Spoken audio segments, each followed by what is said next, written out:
Hello all, welcome to the fourth session on data science. In this particular session, we are going to cover Python data structures. So in this particular session, we are going to first see what are data structures. Then we are going to cover four important data structures that are provided by your Python, namely list, your tuple, set and dictionary. Okay. So let's get started. So what are data structures? So in order to first understand data structures, I will give you one analogy. Okay. So you have closets. Okay. You have closets in your houses. So when you want to organize your clothes, you use those closets. Now your clothes are of different types, right? You have formal clothes, you have functional clothes, you have some casual clothes. So when you want to organize this stuff, you organize it in different drawers. That means you put formal clothes together, you put your casual clothes together, you put your functional clothes together. So whenever you do this, whenever you want to wear something, for example, if you want to wear formal clothes, so you will directly open the formal clothing drawer, and from that you can choose whatever you want. So clauses are providing a way to organize and store data efficiently. Same way your data structures work. So data structures also provide ways to organize and store data in order to have efficient access to it. Okay. So along with the efficient access, you can do various operation on that particular data structures. So next important point is what are the importance of data structures. So you have, we will go with the same analogy. You have n number of clothes. So your clauses are providing a way to organize those particular clothes. Same way, in real time, huge amount of data is available. So data structures provide a way to organize that huge amount of data, and it provides a way to organize that data very efficiently. It also enables, your data structures also enables easy retrieval, insertion and deletion of the data. That means you can insert data into the data structures. You can, for example, retrieve a data from a data structure, or you can delete a data. Okay, so these are, this is nothing but this is introduction about your data structure. Now data structures are divided into two parts: ordered data structures and unordered data structures. So data structures, data elements that are arranged in a sequential manner, are nothing but ordered data structures. So ordered, as the name suggests, it will be arranged in some order. So that order is sequential order. So examples of that are list and tuple. And unordered data structures, so data elements that are not organized in sequential manner, that those are called as the unordered data structures. So example of that are set and dictionary. Now let's start with our first data structure, that is list. Okay, so what are lists? What is a list? Then list is nothing but a collection of elements in a sequential order. Now a collection of elements, you understand, it's a group of elements that will be there in the sequential order, since this is an ordered data structure. Okay, but there are, before going into syntax, there are some characteristics of the list. So before understanding the syntax of the list, we have to understand the characteristics of the list. So first characteristics is, this particular thing is ordered. That means it has a particular order. You put the data into the element in a sequential order. Mutable means you can change the elements in the list. If you are able to change the elements in the list, then that particular characteristic is called as the mutable. Heterogeneous means your elements can be of any type. That means your element can be integer, your element can be float, your element can be string, anything that you want, it is a collection. So in short, we can say your list is a collection of elements. If in short, we can say your list is a collection of heterogeneous elements which is ordered as well as mutable. Okay, so we all know now everything. Now let's go to the next part, which is called as the indexing. Now, no, first of all, we will see the syntax. So in syntax, what is there? You will have a list variable, some variable name you will have, then you will have assignment operator, then lists are enclosed within the square brackets. Okay, and it is separated by your commas. So first of all, you will have element 1, comma, element 2, comma, element 3, and the list will go on. So list elements are always enclosed in square brackets separated by your comma. So this was your list. So next thing is list indexing. So the indexing allows you to access individual elements in the list by their position. So each element has a position number associated with it, or you can say each element has an index associated with it. Now there are two types of indexing that are provided with your list. First is positive indexing and second is negative indexing. Okay, so in positive indexing, your indexing starts with 0. That means first element of your list will be situated at index 0. Subsequently, second will be at index 1, third element will be at index 2, and so on. Now there is one more type of indexing you have. It is called as the negative indexing. So negative indexing, for negative indexing, you have to go to the end of the list first. So wherever you are end of the list, the last item will be located at your -1. Then the next item will be at -2, then -3, then -4, and then -5. This is how your list indexing works. Okay, so now we will see some example of list, how to create a list and list indexing. Okay, so first of all, let's see how to create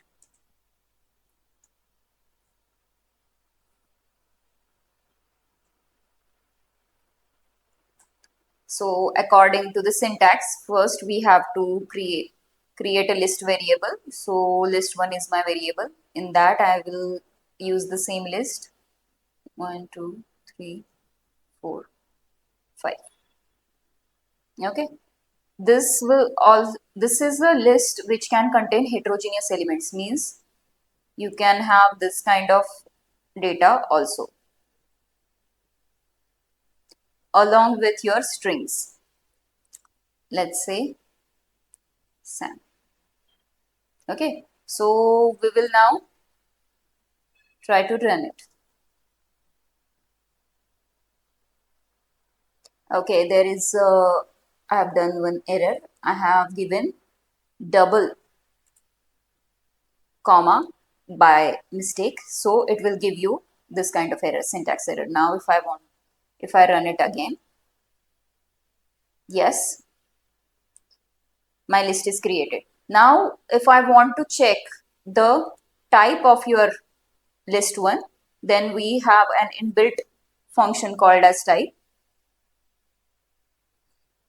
If you run it, you can cross check whether whatever I have created, it is a list or not.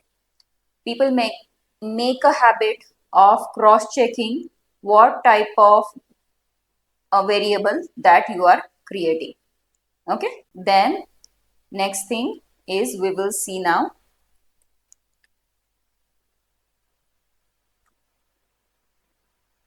indexing. So list1 of 0, if I say, so it will give you the first element of your list. Since I am using positive indexing, If I want to retrieve the first element of the list, it will be located at your 0th index. That is 1. Let's say now I want to print 3.3. So what will be the index? It will be 0, 1, 2, 3, 4, 5. So if I say list 1 of 5, I will get 3.3.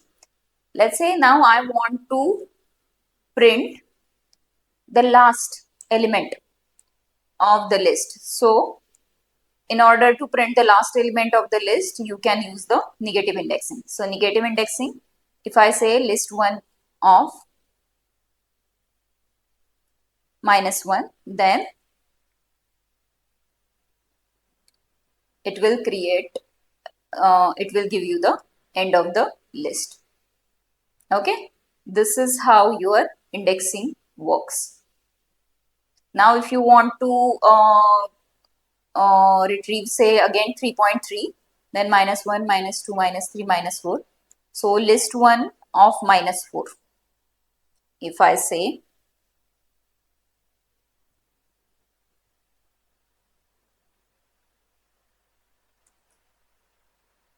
it will give me 3.3. So list 1 of 5 and list 1 of -4 are the same. It will depend on your ease of use, whether you use a positive indexing method or a negative indexing method. Okay, there is one more important thing that your indexing provides is slicing. Okay, so slicing will be same as what we have seen in strings. So list 1, you will, in the bracket, you will have start, then you will have end, and then you will have step.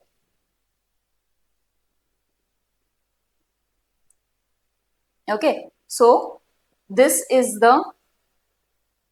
how your slicing looks. Your start, so if you do not mention anything, your start will start at 0th location.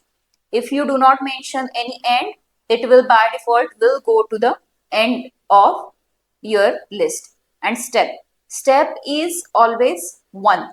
Okay, by default step is 1. If you want to change it, then you can change. Then you can do it with the step. Now we will see one example. Okay, so let's see. We were seeing Python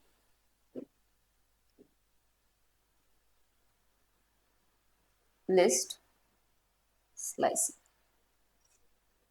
Okay, so here I will say list variable.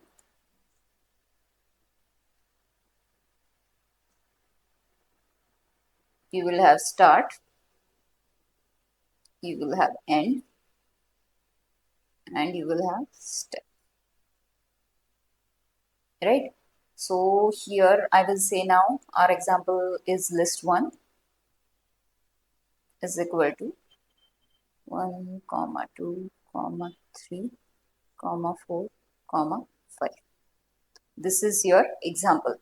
Now what I want to retrieve is this particular chunk of information that I want to retrieve 2, 3, 4. Okay, so your start will be here.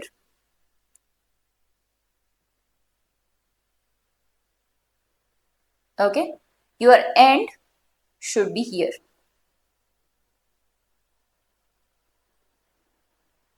And this is your step. This is the same concept that we have seen in Python string. So this will be the start. This will be the end, because your start is inclusive, but your end is exclusive.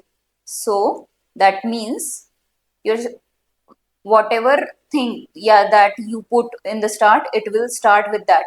But Exclusive means whatever thing that you are putting at the end, it will not go until that. It will go before that and it will stop. So I want 2, 3, 4. So I will not put 4 as the end indices. I will put the fifth indices as my end indices. That means this is 0, 1, 2, 3 and 4. These are my, this is my 0, 1, 2, 3 and 4.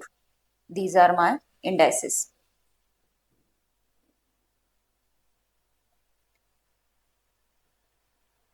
These are my indexes. Okay, 0, 1, 2, 3, 4, 5.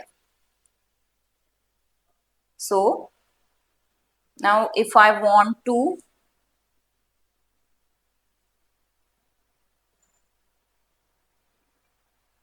extract this particular slice, so I will say list1 in bracket.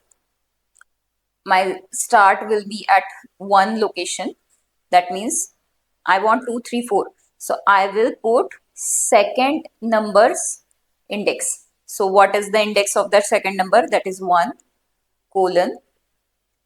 I want it to end where? I want to end it at 4th. And by default my step is 1. Okay. So let's see whether we will get the same result. Okay, let's see what is our list 1. We will create another list. Say list 2 equal to 1, comma 2, comma 3, comma 4, comma 5. Okay, this is our list 2. Now I want to retrieve 2, 3, 4. That means I will say list 1 of 1 colon 4. So I told you that this particular step, this particular thing is optional. If you do not mention is by default, step is 1. So let's see what result we are getting. Yes, we are getting the same result, 2, 3, 4. Now let's say I want slice as 2, 3 only. So how will you change it? So I will say list 1 of 1 colon, I will say 3 because it will start at 1. This will be 2. I want to include this number. So I will say the next indices, that is 1 colon 3. So list 1 of 1 colon 3, it will be 2 comma 3. Okay. So this is how your slicing works. Please remember this particular thing. This is the very important part from your Python list. Slicing is very, very important. Your slicing is done with the indexes only. Okay. In order to retrieve the data, you are getting the help of indexes. Okay. So whenever you are extracting a bunch of information from a given data, it is called as the slicing. And whenever you are accessing elements one by one, it is called as the indexing. Okay. So let's go to the next part. So the next important part is list operators. Now there are number of operators given by your list. So what are those operators? So what are first of all, these are how your operators looks, and this is the description of the operator. So first operator that we are going to see is concatenation operator. So concatenation operator is used to merge two lists into one list. Okay, so let's see how it works. Here I will say my list 3 is something like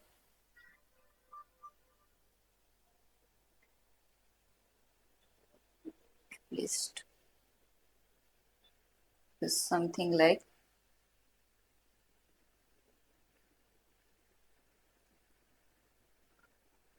now the operator that we have given is plus.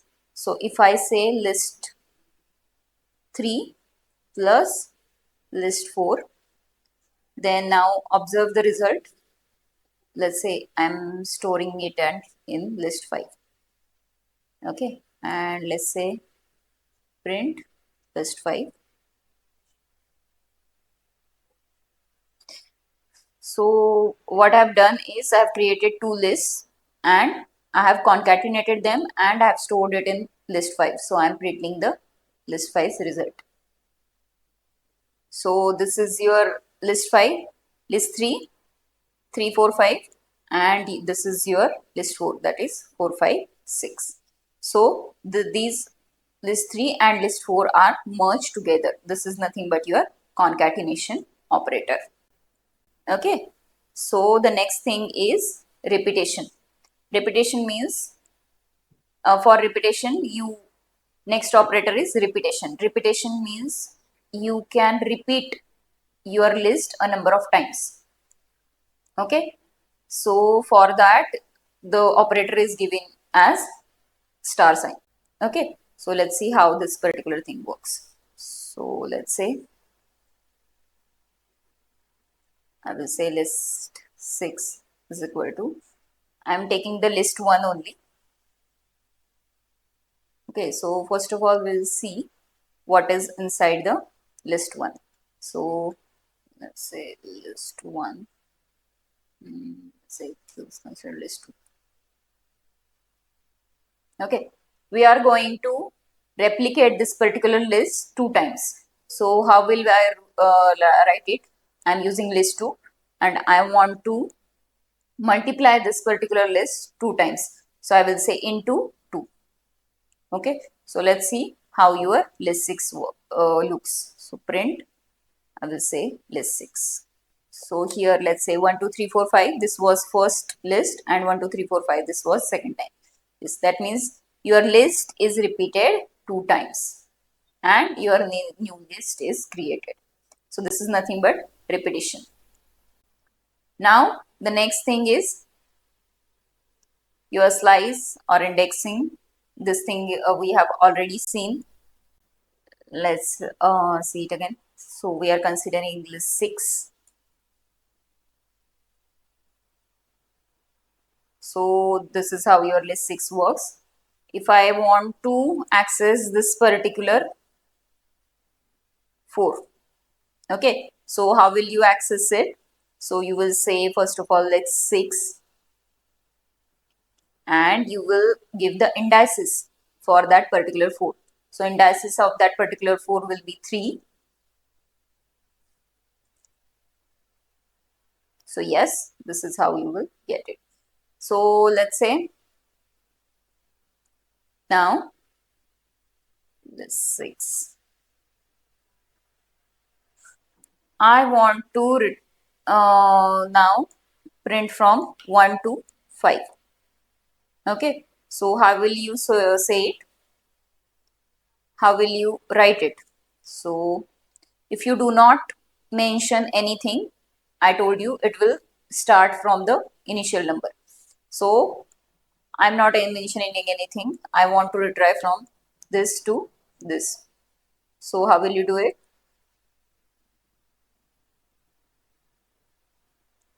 So I will say 0 to, yes.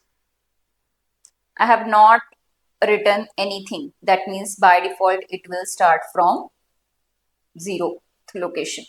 Okay, same thing, we will see one more example. I told you if you do not mention any end, it will go to the end. Now I want to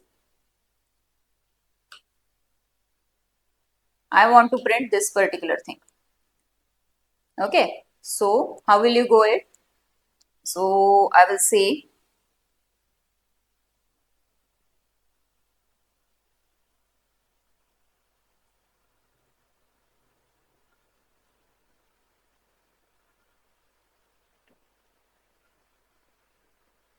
I want to now retrieve this. So my starting index is 5th. Now I want to retrieve from this to last. So I'm not going to, by default, I'm saying if you do not give any end, it will go to the end of the list. So let's see whether it is true or not. Yes, it is working correctly. If you do not give any end, it will go to the end of the list. Let's say if I want to get last element from the list, so I will say list 1 of list 6 of -1. So that will be your 5. Okay. So the next important operator is membership operator. Okay. So the membership operator, how it looks something like this.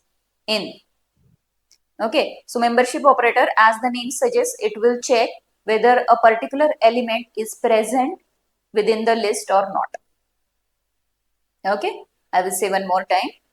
Membership operator checks whether a particular element is present inside a list or not.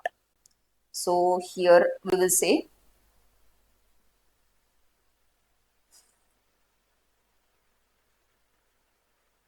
list 3. Let's see what is there in list 3. Okay, list 3 is there. Okay. Now I want to check whether 4 in how you are going to use this operator. So whatever you want to check, you will write it first. I want to check 4 in, that is your membership operator. Where you want to check it? You want to check whether 4 in list 3. Okay. So 4 in list 3 means it will provide some kind of yes or no. So for yes and no, we have Boolean operators in our Python. So if 4 in list, it will give us, if that particular element is present in the list, it will give us true. Otherwise, it will give us false. Okay. So let's see. Yes, so 4 is in the list. So it is giving us true. Let's say now 5 in, let's say now 52 in list 3. So is there any 52 in list 3? No. Our list 3 only contains 3, 4, 5. So it will give you the false result. Okay. So this is how your list operator works. Now there are some inbuilt methods that are provided by your list. So there are bunch of methods that are provided. So we will see them now one by one. So first is append. So it adds the element to the end of the list. Now we will see one by one how this particular operators works. Okay. So we will see first operator. So first operator append, it adds element to the end of the list. So I will say append.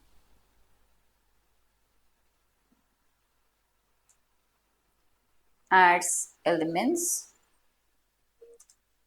to the end of list. Okay. So let's say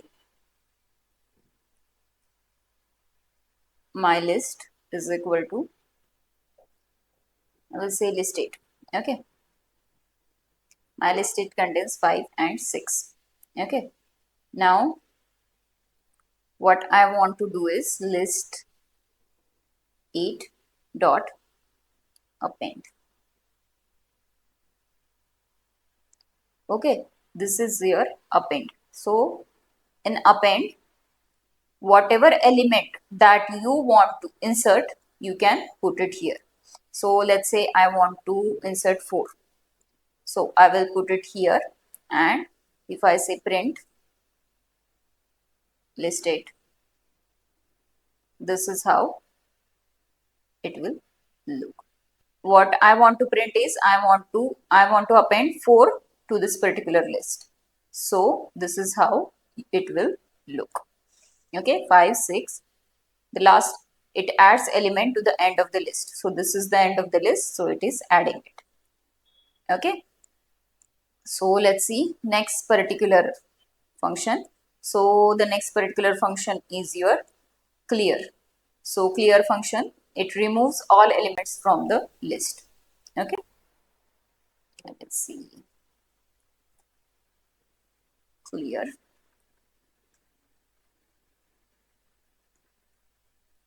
removes all elements from the list. Okay, so let's say list 9.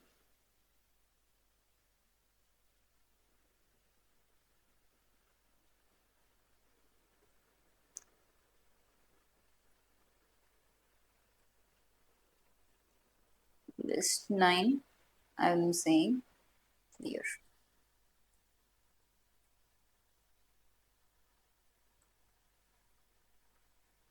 So what we will do, we will print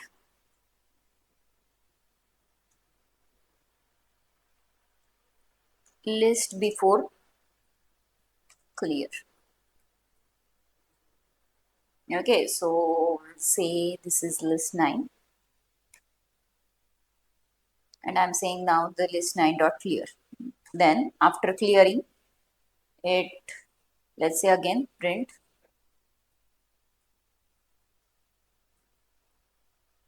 list after clear.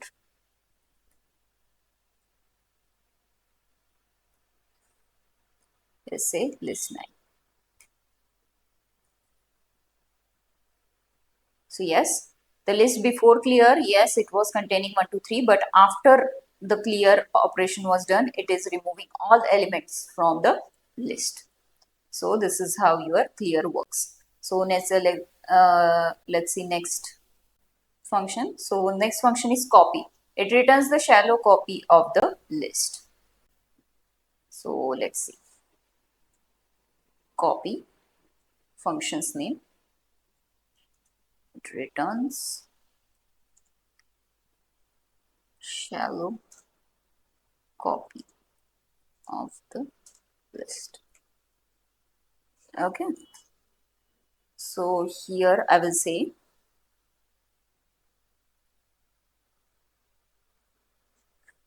now list 10 is equal to, I'm saying this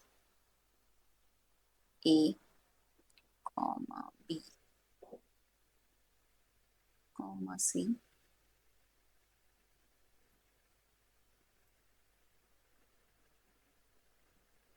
C,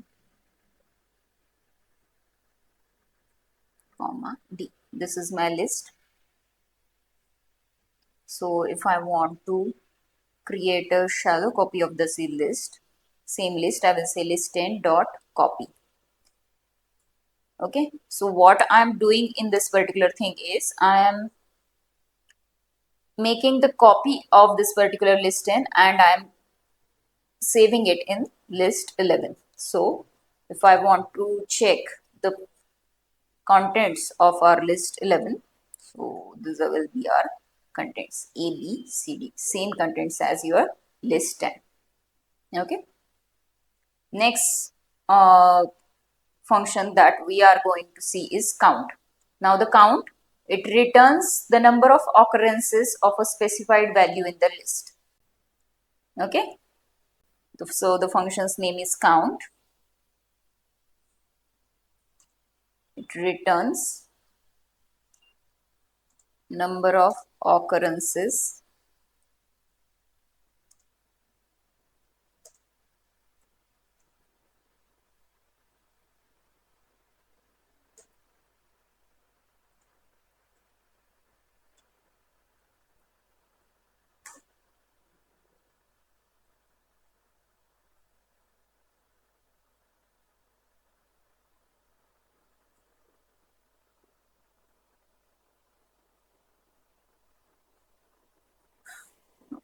comma 2, comma 3, comma 4. Okay, this is the list that I am considering. So I will say count is equal to list 12 dot count.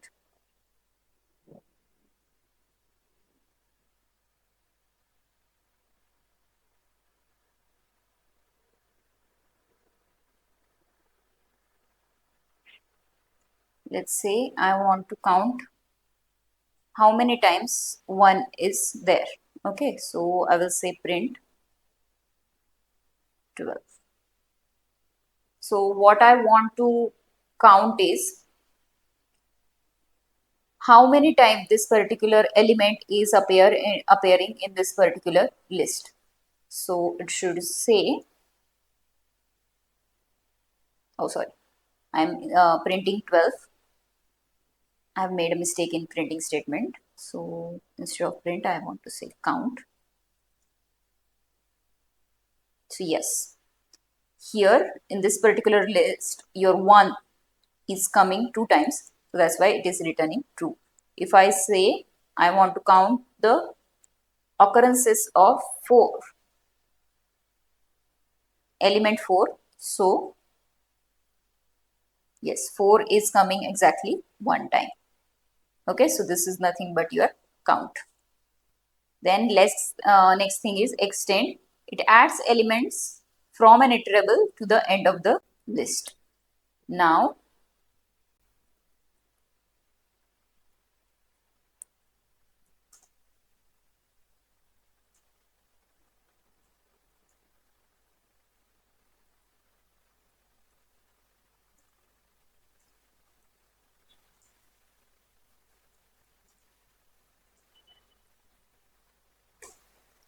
end of the list. Okay, so let's see how this works. So list 13 is equal to, I will say 2 comma 3 comma 4. Okay, what I want to do is I want to extend this particular list. Now first of all, let's see how it will work. So what it does is it add elements from an iterable. So iterable means list is an iterable. Iterable means something that you can iterate over, something that it has elements and you can iterate over one by one by one. So you can say our list is an iterable. That means we can go through the elements of the list one by one by one. So that is nothing but the iterable. So what this particular function is doing is it is appending or it is adding the elements from this particular iterable to the end of the list. So I want to add this particular elements to the end of some list. So let's say this particular list only we will consider list 12. Okay, so how will we do it? List 12 dot, it will say extend, in bracket we will say list 30. Okay, and lastly we will print what are the element of list 12 are. Okay, so currently list 12's elements are this 1 1 2. We will see. Okay, one more thing.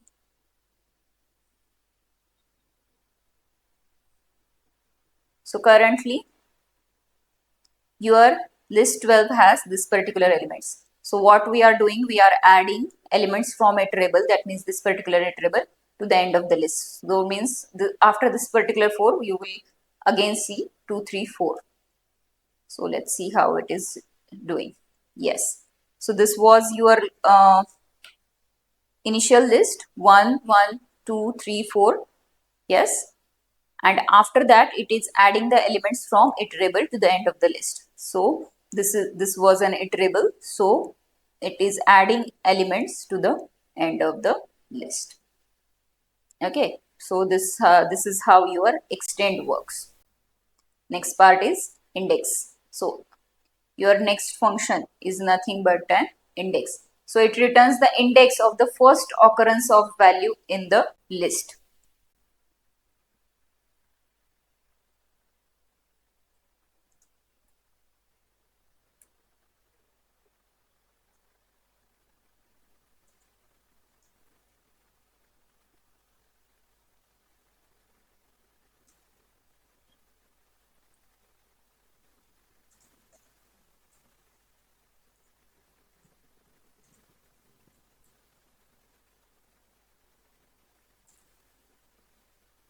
So now let's say we will consider this list 12.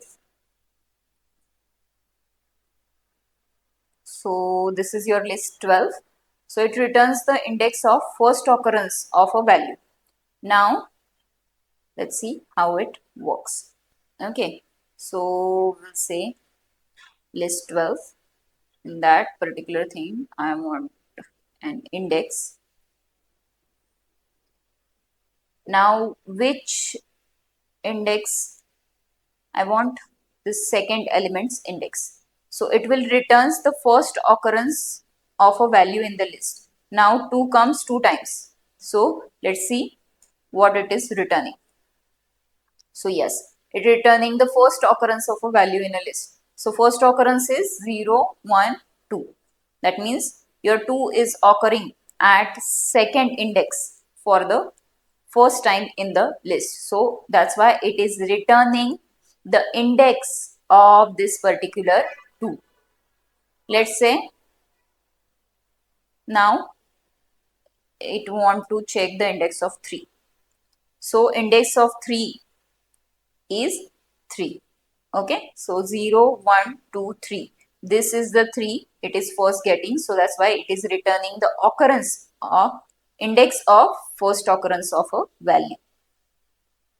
Okay, it returns the index of the value, first occurrence of a value. Okay, it returns the index, not the value. Please remember this. It returns the index of first occurrence of a value. So let's get started with our next function, that is an insert function. So what does your insert function do? So insert function inserts an element at a specified position in the list. So this is like insert. It inserts elements at a specified position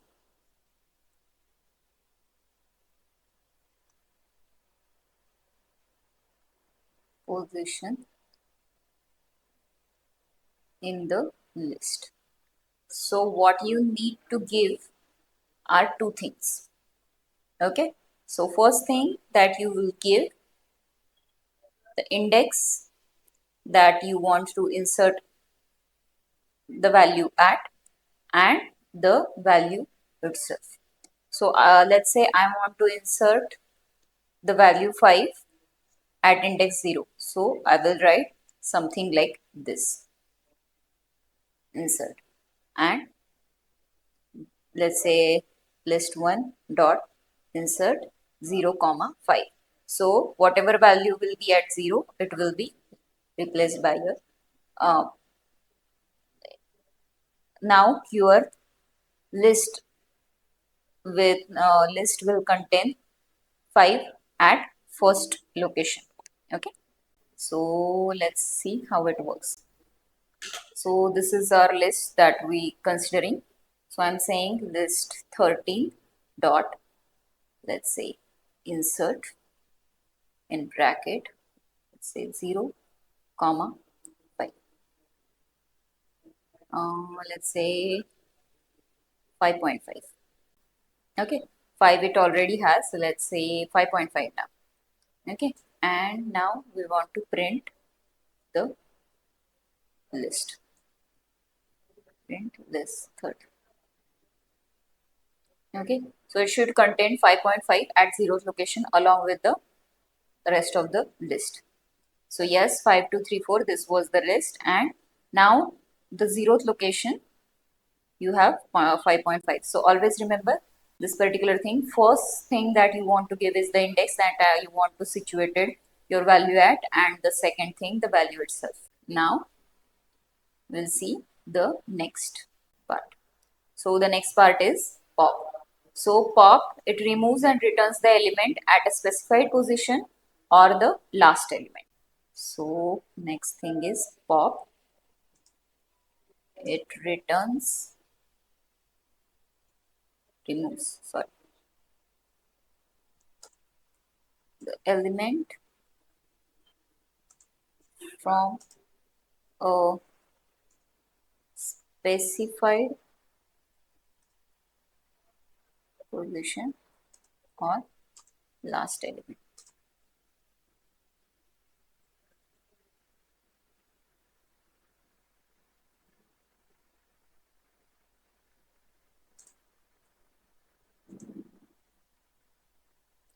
Now there are two options. It will either remove the last element or the element specified at a position. So let's see. Okay, so this is list 1 is equal to, let's say, 1 comma 2 comma 3.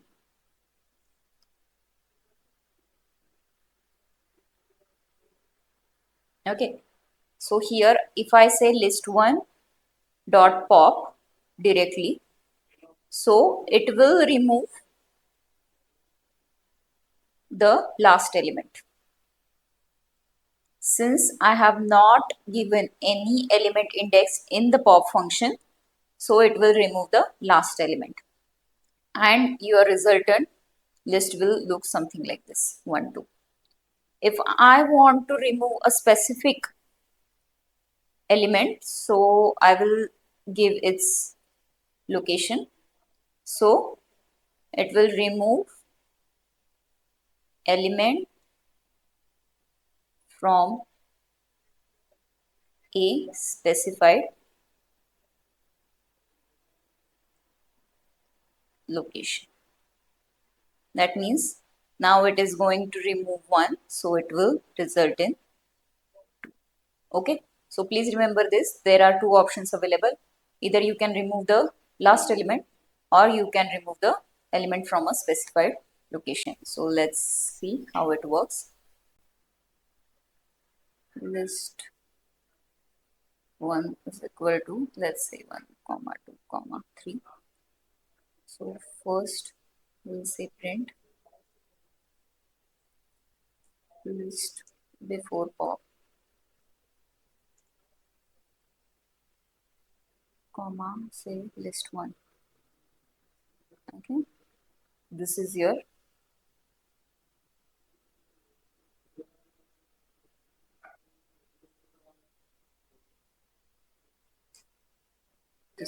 list 1. Now I will say list 1 dot only pop. Now we will say print list after pop.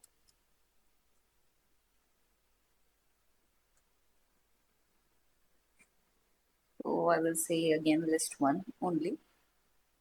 I want to see. So let's see what does your before and after. Since we are not giving anything, it should remove the last element. So yes, whatever we have learned, it is doing exactly that. It, since I have not mentioned any index number, it is removing the last element, that is 3. So this is the list before pop and this is the list after pop. Now we are going to consider the same list.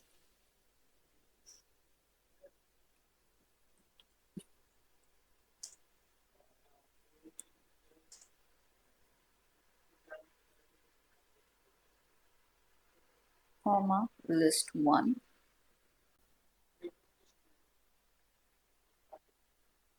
So this is our list 1 currently. Okay. So list before pop we are going to print. I will say now list 1 dot pop. In bracket I will say now I want to remove the items at 0th location. So I want to write list 1 dot pop 0 and I will say print list after pop comma list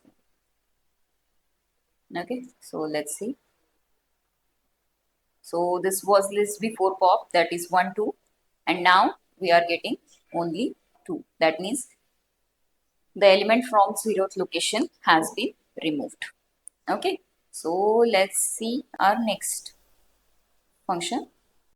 Now next function is remove. It removes first occurrence of a specified value from a list. Remove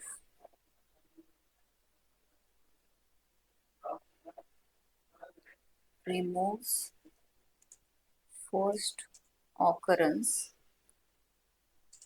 of an element from a list. Now it removes only first occurrence. There can be a list which can have element occurring twice or thrice. So we will consider that kind of list now. List, let's say 2 is equal to, I will say A, comma B, comma C, comma D, comma 1, comma 2, comma 3, comma 1. Okay, so this is my list. Now what I want to do is, it removes the first occurrence of the element from the list. So I want to remove, so list2 dot, I will say remove. I want to remove first occurrence of A. Now there is only one A, so I will say list1 dot remove, list2 dot remove A, and print list2, print list2. Okay, so let's see how it is working. So yes, it has removed your first occurrence of an element. So let's say I want to remove 1 from the list. Now list2 dot, I will say remove. Now I want to pass 1. Okay, and now I will say print list2. So let's say which one is getting removed. Now this one and this one is there with us. So let's say which one is getting removed. So according to our explanation, first occurrence of the one will be removed. So this particular one is getting removed. 2, 3, 1 is remaining like that. So this is how your remove works. It removes the first occurrence of the element from a list. Okay, then let's say next built-in function. So next built-in function is reverse. So reverse, what it does, so it reverses the order of the elements in the list. So let's say I will consider now list 3. Is there a list 3 that we have now? So we'll say list 2 only. Okay, we will consider the same list. Now our function is reverse. So reverses all the elements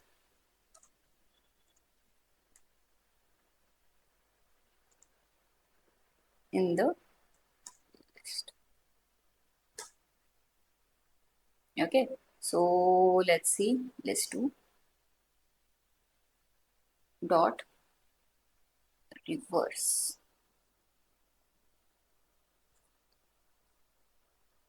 And I will say print list after reverse. So here I will say list2. So let's see how it is working. So this was BCD 231. So what it is printing 132 DCB. Yes. So this is how your list, this function helps you get your list reversed. Then next function is sort function. So sort functions, what it does, it sorts the element of the list in a place. So sort function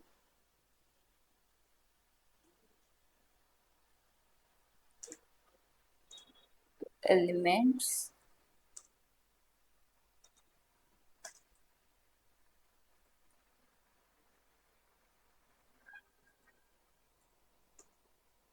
of the list. Okay, so we'll create one list. Let's say list one is equal to 22 1 3 44 79.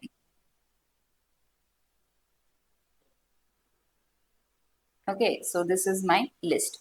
What I want to do is I want to sort this particular list.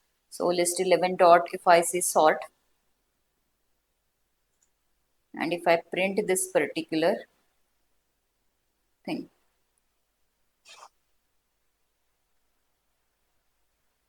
list after sort, say list one,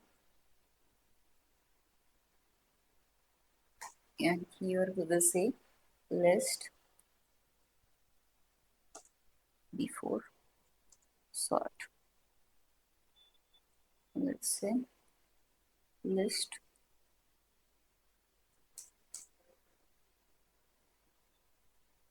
one.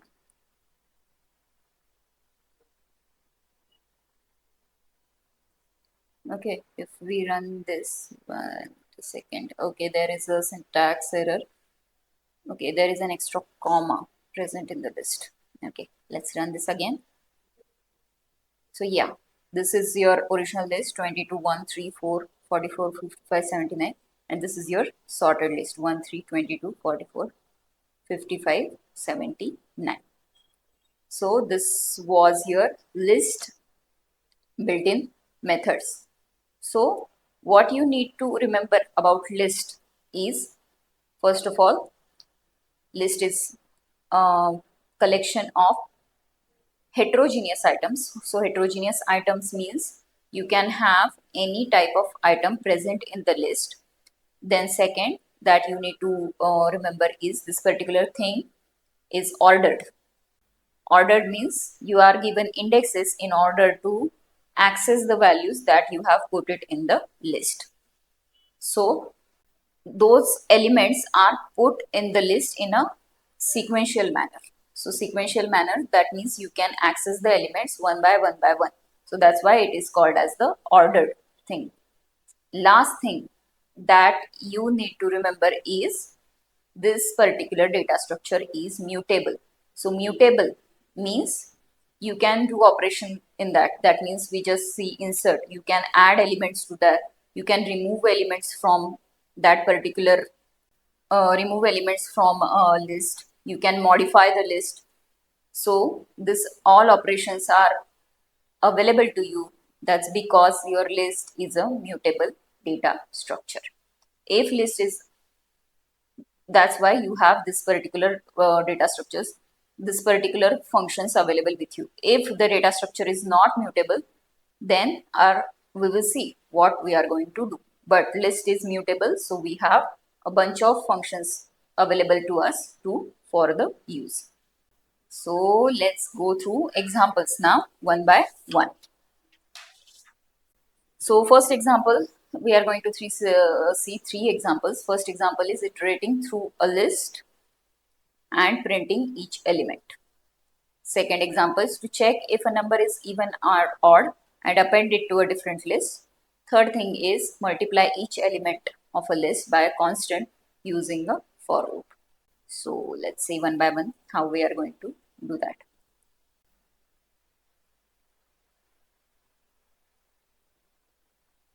So first example is iterating through a list and printing each element. This is now your problem statement. So let's say your list contains elements something like this.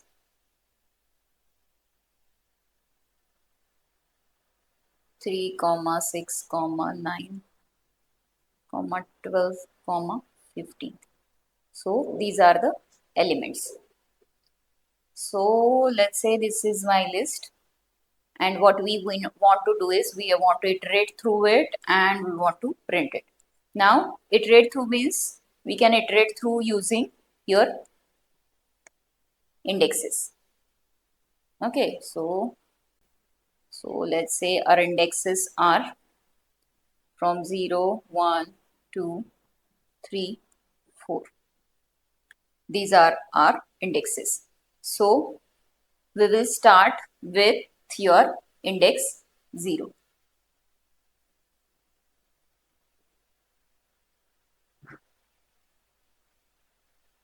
And where will we end? So we will end it at 4. Okay. So what we can write is while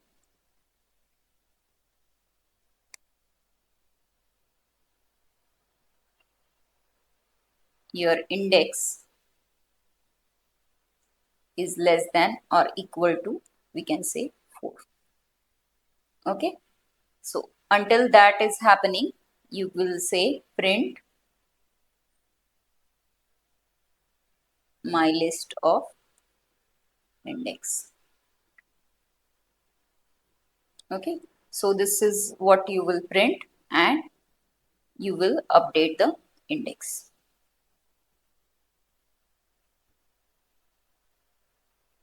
So let's see how it will happen.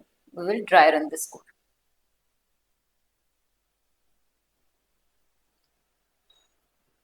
Okay, so first condition that it is going to use is we are starting with index 0. Okay, so 0 is less than or equal to 4. So 0 is less than or equal to 4. Yes, the condition is true. It will go inside the loop. It will now print. So what it is printing? It is printing my list of index. So indexes are 0. So here is our index. Okay, so my list of 0. So my list of 0, what is that? That is nothing but 3. So it will print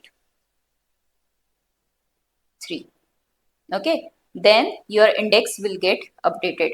So what will be updated? 0 plus 1 is equal to 1. Now again it will go into the loop. I told you the while loop will run until the condition becomes false. So next it will check 1 is less than or equal to 4. So yes, the condition is true. So it will print now. Again, remember this particular thing is our index. So it will print my list of 1.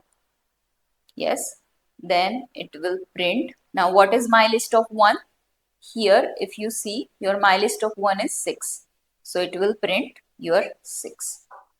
Then again, it will check.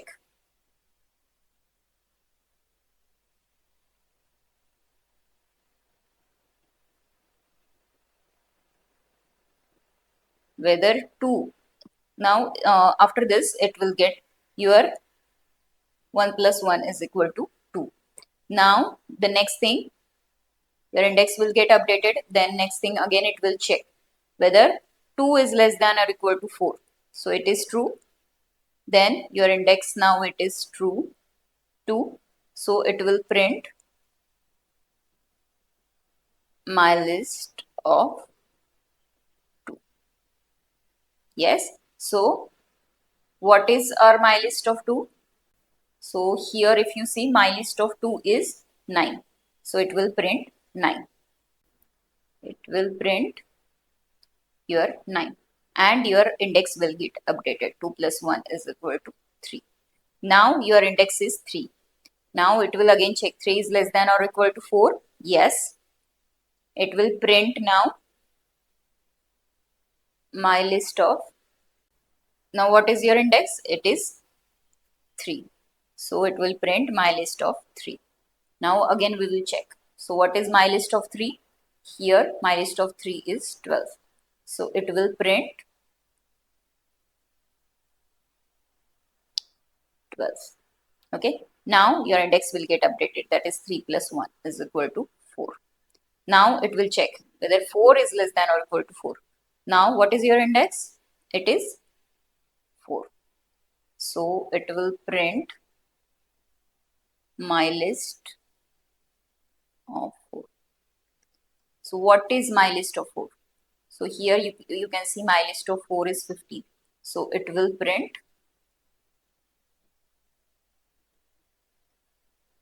15.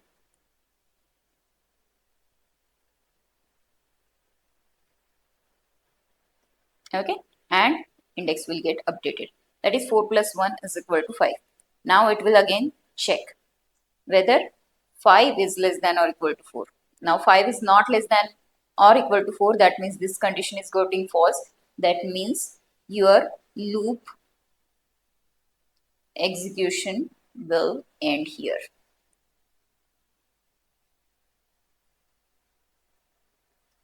So this is how you traverse through the list. So let's see. Let's say it with let's see it with our Google Colab. Okay. So problem is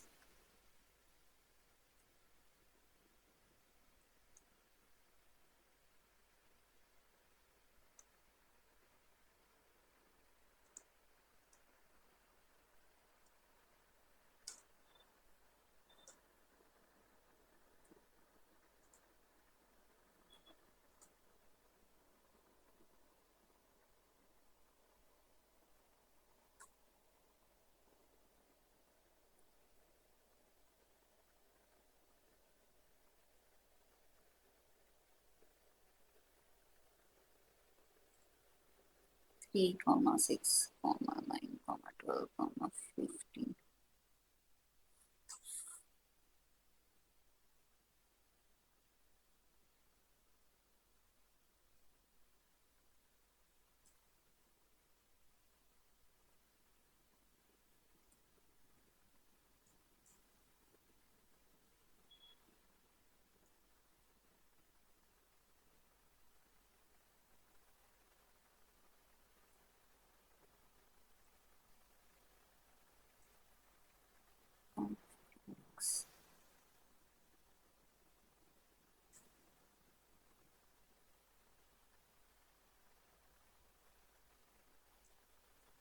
This is our code. So my list of index and index is equal to index plus 1. Okay. So let's say whether it is traversing through the list and we are getting the yes, so it is 3 comma 6, then 3 plus 6, then 9, that's 12 plus, then 14, 15. So same way that we have seen the dry run, same way we are getting the result. Okay, so let's see next example of your list. So next example is check if a number is even or odd and append it to a different list.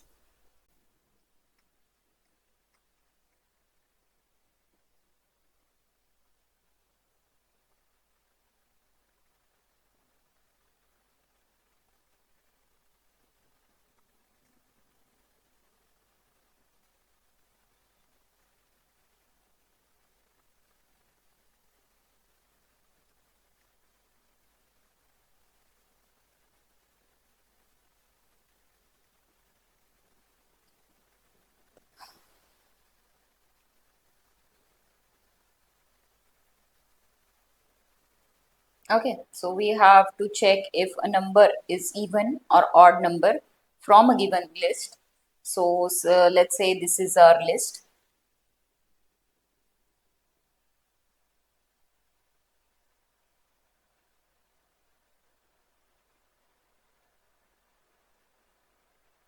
From this particular list, what they are saying is, so from this particular list, what they are saying is, we need to append even numbers to a different list, odd numbers to a different list.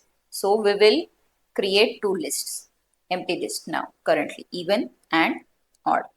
So this is the way you can create